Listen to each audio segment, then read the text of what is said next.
I just wanted to make a quick video on what being untriggerable as fuck means, to me at least, because that's the name of my audio program with all of these audios that I continuously update as of this recording, anyways. Because I have had a lot of comments and questions. Some people, I think, are under the false assumption that being untriggerable as fuck means that you are like some godly light being, untouchable by material issues or annoyances or whatever, or that you're supposed to be some like, oh, I'm fine with everything. You can be a little asshole to me and I'm not going to be rude to you. And maybe you won't be.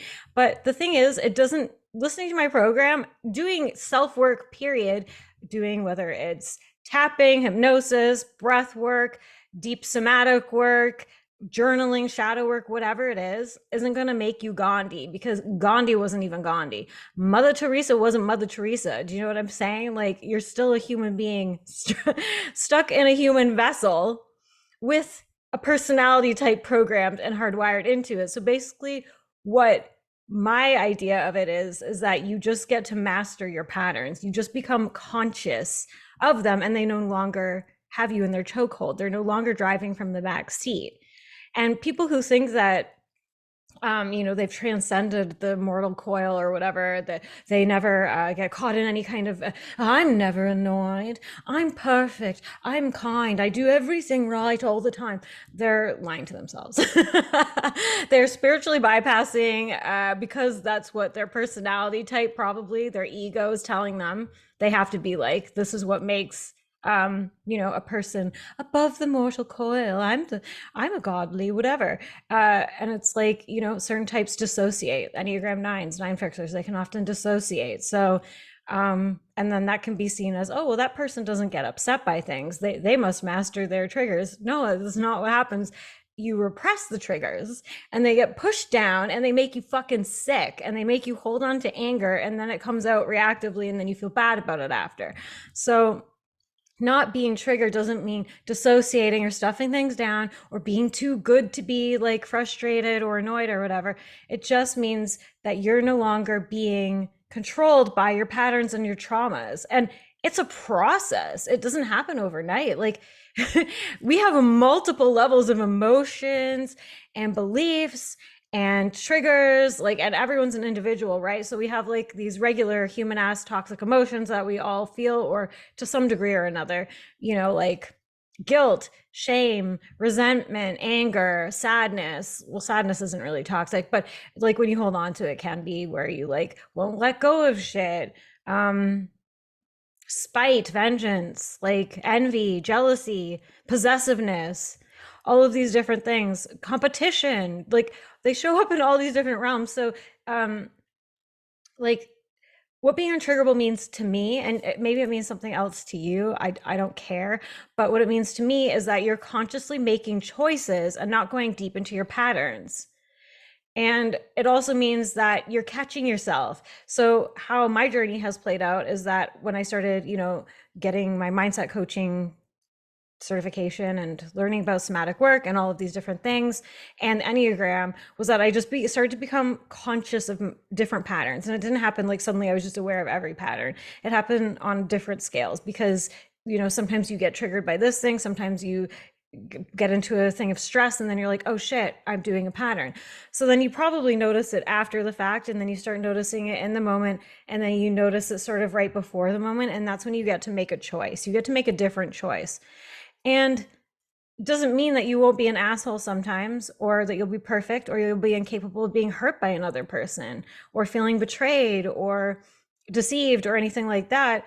That's not possible. However, what is possible is that you can neutralize and potentially clear traumas, unuseful beliefs, the beliefs that keep you stuck, that keep you feeling like you can't do the things you want to do, you can't be who you want to be, you don't get to have what you want.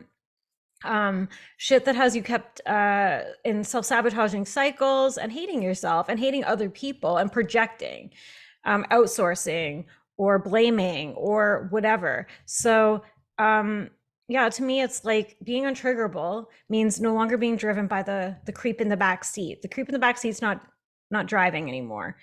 You have a GPS system now. You can plug stuff in. You can make choices.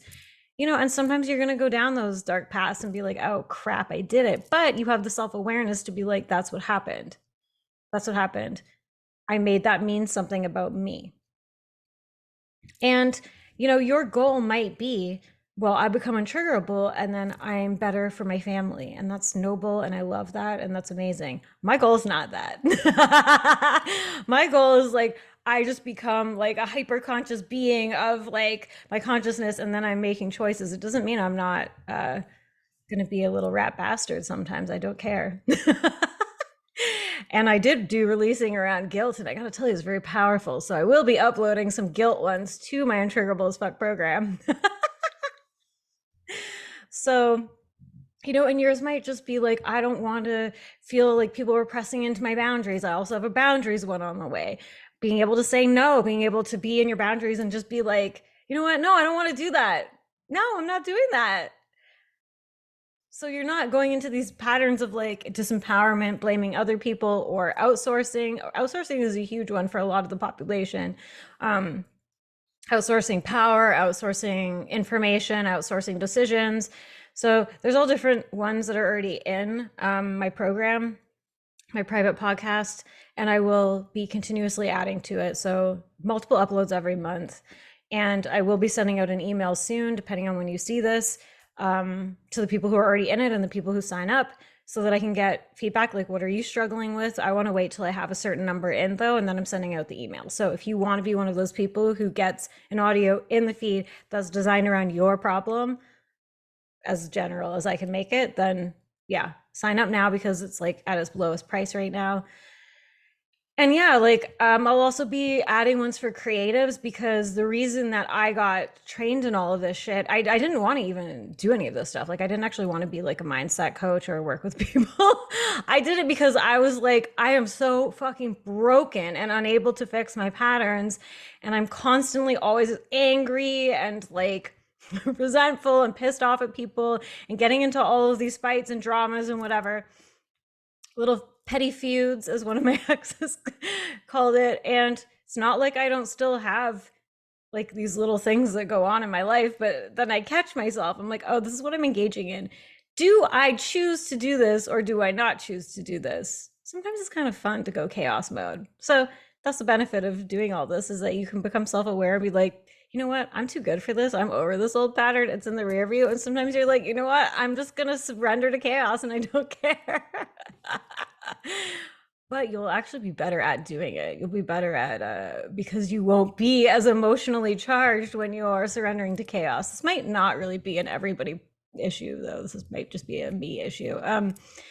But what was I saying? Oh, so the creative part of it. So I will be I don't know, in the next like month or two, I'll be doing a bunch of ones for creatives.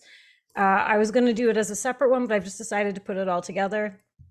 And I was going to do a separate one for problems with like drinking and stuff, but I'm going to just put it all in the same feed, so that a person can just pick. They like, I want it to be almost like a Netflix for clearing negative emotions and patterns. Because why I got trained in all of this stuff was because I was really like self-sabotaging a lot.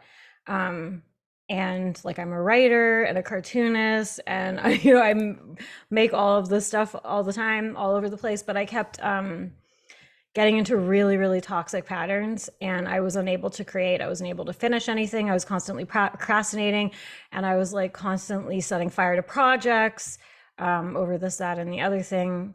I'm not going to get into it. It's quite personal to me, but I'll probably be putting in audios to help people with those issues though. So if you feel creatively blocked, or you suffer from, I don't know, creative issues, then make sure to sign up for this, because I like I said, I will be sending out an email to ask for what problems are you struggling with, to help me create a wider net for people who are subscribed. So it's not just ones I think people are struggling with or ones that I personally struggled with. I want it to like reach as many people as possible. So make sure to sign up if that interests you. Yeah. So untriggerable means whatever you want it to. It's just basically being a master of your emotions and making choices. Making different choices is probably the biggest takeaway I would say about becoming untriggerable as fuck. Making choices that serve you instead of work against you. I don't know how long that just took me to say.